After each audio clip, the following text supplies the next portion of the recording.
Baruch 6-ാം അധ്യായം 1 മുതൽ 73 വരെയുള്ള വാക്യങ്ങൾ. ജെറമ്യായുടെ ലേഖനം. ബാബിലോൺ രാജാവ് അടിമകളാക്കി ബാബിലോണിലേക്ക് കൊണ്ടുപോകാനിരിക്കുന്നവർക്ക് ജെറമ്യ അയച്ച എഴുത്തിന്റെ പകർപ്പ്. ദൈവം തന്നോട് കൽപ്പിച്ച സന്ദേശം അവനെ അറിയിക്കാനായിരുന്നു ഇത്. ദൈവസന്നിധിയിൽ നിങ്ങൾ ചെയ്ത പാപം നിമിത്തം ബാബിലോൺ രാജാവായ നബൂഖദ്നേസർ നിങ്ങളെ ബാബിലോണിലേക്ക് തടവുകാരായി കൊണ്ടുപോകും. അതുകൊണ്ട് നിങ്ങൾ ബാബിലോണിലെത്തി ദീർഘകാലം 7 തലമുറ വരെ അവിടെ താമസിക്കേണ്ടി വരും. അതിനുശേഷം ഞാൻ നിങ്ങളെ അവിടെ നിന്ന് സമാധാനത്തിൽ തിരിച്ചു കൊണ്ടുവരും. നിങ്ങൾ ബാബിലോണിൽ വെള്ളി, സ്വർണ്ണം, മരം എന്നിവ കൊണ്ട് നിർമ്മിച്ച ദേവന്മാരെ കാണും. മനുഷ്യൻ അവയെ തോളിൽ ചുമക്കുന്നു. ജനതകൾ അവയെ ഭയപ്പെടുന്നു. ജനതകളെ പോലെ ആകാതിരിക്കാൻ ശ്രദ്ധിക്കുവിൻ. ഈ ദേവന്മാരുടെ മുൻപിലും പിൻപിലും നിന്ന് ജനക്കൂട്ടം ആരാധിക്കുന്നത് കാണുമ്പോൾ നിങ്ങൾക്ക് അവരുടെ ഭയം തോന്നും. എന്നാൽ നിങ്ങൾ ഹൃദയത്തിൽ പറയണം, കർത്താവേ, അങ്ങനെയാണ് ഞങ്ങൾ ആരാധിക്കേണ്ടത്. എന്റെ ദൂതൻ നിങ്ങളുടെ കൂടെയുണ്ട്. ഞാൻ നിങ്ങളുടെ ജീവൻ കാത്തു സൂക്ഷിക്കുന്നു. ശില്പികൾ മെനിക്കെടുത്തതാണ് അവയുടെ നാവുകൾ. സ്വർണ്ണവും വെള്ളിയും പൊതിഞ്ഞതാണ് ഈ വിഗ്രഹങ്ങൾ. സംസാരിക്കാൻ കഴിവില്ലാത്ത വ്യാജ ദൈവന്മാരാണവ. ആഡംബര ക്രമമുള്ള യുവതികൾ എന്ന പോലെ അവയെ അവർ സ്വർണ്ണ കിരീടം അണിയിക്കുന്നു. പുരോഹിതന്മാർ ചിലപ്പോഴൊക്കെ ഈ ദേവന്മാരിൽ നിന്ന് സ്വർണ്ണവും വെള്ളിയും രഹസ്യമായിട്ട് സ്വന്തം കാര്യങ്ങൾക്ക് ഉപയോഗിക്കുന്നു. അതിൽ നിന്ന് ഉള്ളവരിലേക്ക് വേശ്യകൾക്ക് പോലും കൊടുക്കുന്നു. സ്വർണ്ണവും വെള്ളിയും മരവും കൊണ്ട് നിർമ്മിച്ച ഈ ദേവന്മാരെ അവർ മനുഷ്യരെന്ന പോലെ വസ്ത്രങ്ങൾ അണിയിക്കുന്നു. തുരുമ്പ് പിടിക്കാതെയോ ചെതുക്കി പോകാതെയോ തന്നെത്താൻ രക്ഷിക്കാൻ അവയ്ക്കൊന്നിനും സാധ്യമല്ല. രക്താംബരം അണിഞ്ഞിരിക്കുമ്പോൾ അവയുടെ മുഖത്ത് കട്ട പിടിച്ചിരിക്കുന്ന ക്ഷേത്രത്തിന്റെ പൊടി തുടച്ചു മാറ്റേണ്ടി വരും. ദേശാധിപതികളെ പോലെ അവ ചെങ്കോൽ പിടിക്കുന്നു. എന്നാൽ നമ്മളെ ധിക്കരിക്കുന്നവരെ നശിപ്പിക്കാൻ അവയ്ക്ക് കഴിയില്ല. അതിന്റെ വലതു കൈയിൽ കടാരയുണ്ട്, കൂടായുമുണ്ട്. എന്നാൽ യുദ്ധങ്ങളിൽ നിന്ന് കവർച്ചയിൽ നിന്നും തന്നെ രക്ഷിക്കാൻ അതിന് കഴിവില്ല. അതുകൊണ്ട് അവർ ദൈവന്മാരല്ലെന്ന് വ്യക്തമാണ്. അവയെ ഭയപ്പെടേണ്ട. ഉപയോഗശൂന്യമായ ഒട്ടപാത്രങ്ങൾ പോലെയാണ് വിജയനഗര ക്ഷേത്രങ്ങളിൽ പ്രതിഷ്ഠിച്ചിരിക്കുന്ന ദൈവങ്ങൾ. അവിടെ പ്രവേശിക്കുന്നവർ പുറത്ത് പൊടി കൊണ്ട് അവരുടെ കണ്ണുകൾ മൂടിയിരിക്കുന്നു. രാജദ്രോഹത്തിനും വധശിക്ഷയ്ക്കും വിധിക്കപ്പെട്ട് കിടക്കുന്നതിനെ എല്ലാ വശത്തു നിന്നും വാതിലടച്ച് സൂക്ഷിക്കുന്നത് പോലെ വിഗ്രഹങ്ങൾ കള്ളന്മാർ അപഹരിക്കാതിരിക്കാൻ പുരോഹിതന്മാർ വാതിലുകളും താഴുകളും ഓടാനുകളും കൊണ്ട് ക്ഷേത്രം സുരക്ഷിതമാക്കുന്നു. തങ്ങൾക്ക് ആവശ്യമുള്ളതിൽ കൂടുതൽ വിളക്കുകൾ അവർ ദേവന്മാർക്ക് വേണ്ടി കത്തിക്കുന്നു. എന്നാൽ അവയിൽ ഒന്നുപോലും കാണാൻ ദേവന്മാർക്ക് കഴിയില്ല. അവർ ക്ഷേത്രത്തിന്റെ ഉദാഹരണത്തിന് തുല്യമാണ്. ഭൂമിയിലെ കീടങ്ങൾ അവയെയും അവയുടെ വസ്ത്രങ്ങളെയും നിന്ന് നശിപ്പിക്കുമ്പോൾ അവരുടെ ഹൃദയം ഉയർത്തിയതാണ് അത് എന്ന് മനുഷ്യർ പറയുന്നു. ക്ഷേത്രത്തിലെ പുക കൊണ്ട് തങ്ങളുടെ മുഖം ഇരുട്ട് പോയത് അറിയുന്നില്ല. വയ്യാടുകളും നീലപക്ഷികളും പറവകളും വന്ന് അവയുടെ ശരീരത്തിലും ശിരസിലും ഇരിക്കുന്നു. അതുപോലെ തന്നെ പൂച്ചകൾ. ഇതിൽ നിന്ന് അവർ ദേവന്മാരില്ലെന്ന് നിങ്ങൾക്ക് മനസ്സിലാക്കാം. അവയെ ഭയപ്പെടേണ്ട. അലങ്കാരത്തിനായി അവർ ധരിക്കുന്ന സ്വർണ്ണത്തിൽ പറ്റിയ അഴുക്ക് തുടച്ചില്ലെങ്കിലും അവ തിളങ്ങുകയില്ല. വാർത്തെടുക്കുമ്പോൾ പോലും അവയ്ക്ക് വികാരവും ഇല്ലായിരുന്നു. അവയെ ഏതു വിലയ്ക്കും വാങ്ങാം. പക്ഷേ അവയ്ക്ക് ജീവനില്ല. കാലുകൾ ഇല്ലാത്തതിനാൽ അവ മനുഷ്യന്റെ തോളുകളിൽ വഹിക്കപ്പെടും. അങ്ങനെ മനുഷ്യവർഗത്തിന് അവയുടെ നിസ്സാരത വ്യക്തമാകുന്നു. അവയെ ആരാധിക്കുന്നത് ലജ്ജിതരാകുന്നു. എന്നാൽ അവരാണ് അവയെ ഉറപ്പിച്ചു നിർത്തുന്നത്. അല്ലെങ്കിൽ അവ വീണു പോകും. നിലത്ത് നാട്ടി വത്തിയാൽ അവയ്ക്ക് തന്നെത്താൻ ചലിക്കാൻ കഴിയില്ല.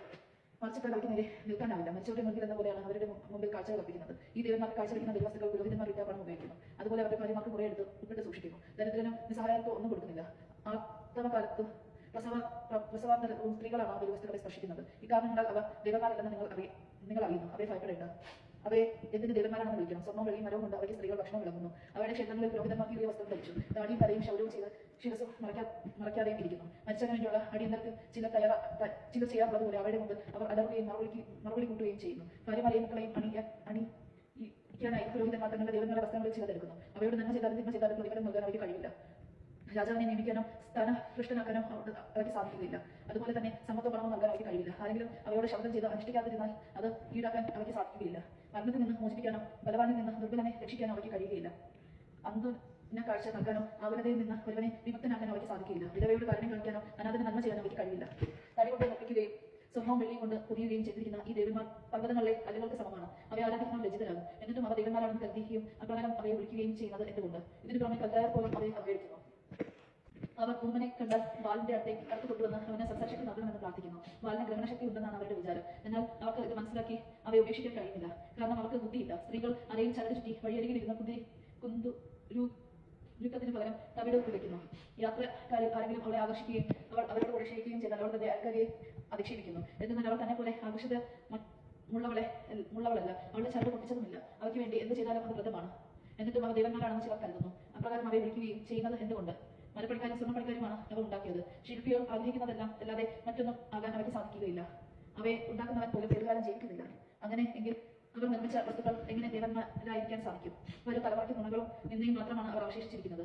യുദ്ധവും നാശവും വരുമ്പോൾ തങ്ങളുടെ ദേവന്മാർക്കും എവിടെ വിളിക്കാൻ കഴിയുമെന്ന് പുരോഹിതന്മാർ കൂടി ആലോചിക്കുന്നു.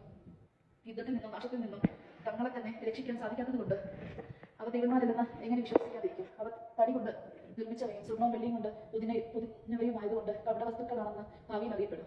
അവ ദേവന്മാരല്ലെന്നും മനുഷ്യവരങ്ങളാൽ നിർമ്മിതമായ വസ്തുക്കളാണെന്നും അവയിൽ ദൈവത്തിന്റെ പ്രവർത്തനം ഒന്നും ഇല്ലെന്നും എല്ലാ ദേശങ്ങൾക്കും രാജാക്കന്മാർക്കും വെളിപ്പെടും.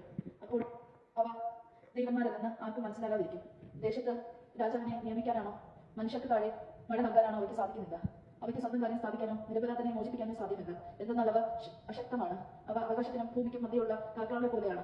മരം കൊണ്ട് നിർമ്മിതവും സ്വർണ്ണവും വെള്ളിയും കൊണ്ട് പൊതിഞ്ഞതുമായ ദേവന്മാരുടെ ക്ഷേത്രത്തിന് തീ പിടിക്കുമ്പോൾ അവയുടെ പുരോഹിതന്മാർ ഓടി രക്ഷപ്പെടും. അപ്പോൾ ദേവന്മാർ തുലാം കത്തുന്നത് പോലെ കത്തിപ്പിളയും. മാത്രമല്ല അവയ്ക്ക് രാജാവിനെയോ ശത്രുക്കളെയോ എതിർത്ത് നിൽക്കാൻ സാധിക്കുകയില്ല. പിന്നെ എന്തുകൊണ്ടാണ് അവയെ ദേവന്മാരായി കരുതുകയും അംഗീകരിക്കുകയും ചെയ്യുന്നത്? തടി കൊണ്ട് നിർമ്മിച്ചതും സ്വർണ്ണവും വെള്ളിയും കൊണ്ട് പൊതിഞ്ഞതുമായ ദേവന്മാർക്ക് കള്ളന്മാരിൽ നിന്നോ കവർച്ചക്കാരിൽ നിന്നോ തങ്ങളെ തന്നെ രക്ഷിക്കാൻ സാധിക്കുകയില്ല. ശക്തന്മാർ അവയുടെ സ്വർണ്ണവും വെള്ളിയും അവർ ധരിച്ചിരിക്കുന്ന വസ്ത്രങ്ങളും ഉള്ള വസ്തുക്കളാക്കി എടുത്തുകൊണ്ട് പോകുമ്പോൾ അവയ്ക്ക് തങ്ങളെ തന്നെ രക്ഷിക്കാൻ കഴിയുകയില്ല. അതുകൊണ്ട് ഈ വ്യാജ ദേവന്മാരായിരിക്കുന്നതിൽ ഭേദം ധൈര്യം കാണിക്കുന്ന ഒരു രാജാവോ യജമാനന്റെ ആവശ്യങ്ങൾ സാധിക്കുന്ന വീടുപണിക്കാരനോ ആയിരിക്കുക. വീട്ടിലുള്ളത് സംരക്ഷിക്കുന്ന ഒരു വാതിലോ കൊട്ടാരത്തിലെ മലത്തൂണോ അയക്കുന്നതാണ് ഈ വ്യാജ ദേവന്മാരായിരിക്കുന്നതിനേക്കാൾ ഭേദം. പ്രകാശിക്കുകയും ശുശ്രൂഷയ്ക്കായി അയക്കപ്പെടുകയും ചെയ്യുന്ന സൂര്യനും ചന്ദ്രനും നക്ഷത്രങ്ങളും അനുസരണമുള്ളവയാണ്. അതുപോലെ തന്നെയാണ് മിന്നൽ പിണരും. അത് മിന്നുമ്പോൾ എല്ലായിടത്തും കാണപ്പെടും. അങ്ങനെ തന്നെ കാറ്റും എല്ലാ ദേശങ്ങളിലും വീശുന്നു. ദൈവം മേഘങ്ങളോട് ലോകം മുഴുവൻ പോകാൻ കൽപ്പിക്കുമ്പോൾ അവ അവിടുത്തെ ആജ്ഞകൾ അനുസരിക്കുന്നു. പർവ്വതങ്ങളും വൃക്ഷങ്ങളും ദഹിപ്പിക്കുന്നതിനായി ആകാശത്തിൽ നിന്ന് ആജ്ഞ അയക്കുമ്പോൾ അത് ആജ്ഞ അനുസരിക്കുന്നു. എന്നാൽ ഈ വിഗ്രഹങ്ങൾ രൂപത്തിലോ ശക്തിയിലോ അവയോട് തുലനം ചെയ്യുകയില്ല. അതിനാൽ ആരും അവയെ ദേവന്മാരാണെന്ന് കരുതുകയോ അപ്രകാരം വിളിക്കുകയോ ചെയ്യരുത്. എന്നാൽ അവർക്ക് വിധി പ്രസ്താവിക്കാനോ മനുഷ്യർക്ക് നന്മ ചെയ്യാനോ കഴിവില്ല. അതുകൊണ്ട് അവ ദേവന്മാരെന്ന് അറിയും. അവയെ ഭയപ്പെടേണ്ട. അവയ്ക്ക് രാജാക്കന്മാരെ ശപിക്കാനോ അനുഗ്രഹിക്കാനോ ശക്തിയില്ല. ആകാശത്തിലും ജനതകളുടെ ഇടയിലും അടയാളങ്ങൾ കാണിക്കാനോ സൂര്യനെ പോലെ ശോഭിക്കാനോ ചന്ദ്രനെ പോലെ പ്രകാശം നൽകാനോ അവയ്ക്ക് കഴിവില്ല. അവയേക്കാൾ എത്ര ഭേദമാണ് വന്യമൃഗങ്ങൾ. എന്നാൽ അവയ്ക്ക് ഓടി ഒളിക്കാനും രക്ഷപ്പെടാനും അറിയാം. അതുകൊണ്ട് അവ ദേവന്മാരാണ് എന്നതിന് ഒരു തെളിവുമില്ല. അവയെ ഭയപ്പെടേണ്ട. വെള്ളി തോട്ടത്തിൽ സ്ഥാപിക്കുന്ന നോക്കുകുത്തി ഒന്നും സംരക്ഷിക്കാത്തതുപോലെ തന്നെയാണ് മരം കൊണ്ട് നിർമ്മിച്ച സ്വർണ്ണവും വെള്ളിയും പൊതിഞ്ഞതുമായ അവരുടെ ദേവന്മാർ. അതുപോലെ തന്നെ തടി കൊണ്ട് നിർമ്മിച്ചതും സ്വർണ്ണവും വെള്ളിയും കൊണ്ട് പൊതിഞ്ഞതുമായ അവരുടെ ദേവന്മാർ ഏത് പക്ഷിയും വന്നിരിക്കുന്ന ഉദ്യാനത്തിനെ മുൾച്ചെടി പോലെയും അന്ധകാരത്തിൽ അറിയപ്പെടുന്ന മൃതശരീരം പോലെയുമാണ്. അവ ധരിച്ചിരിക്കുന്ന ദ്രവിച്ച ധൂമവസ്ത്രവും ചണവസ്ത്രവും കൊണ്ട് തന്നെ അവ ദേവന്മാരല്ലെന്ന് നിങ്ങൾക്ക് മനസ്സിലാകും. അവസാനം അവരെല്ലാം നിശേഷം നശിക്കുകയും ദേശത്തിന് അഭിമാനമായി തീരുകയും ചെയ്യും. അതിനാൽ വിഗ്രഹങ്ങളില്ലാതെ നീതിമാനാണ് ഉത്തമൻ. അവൻ ആക്ഷേപങ്ങൾക്ക് അധീനനായിരിക്കും. ദേവജമാനം കേട്ടത് നമുക്ക് ദൈവത്തെ സ്തുതിക്കാം.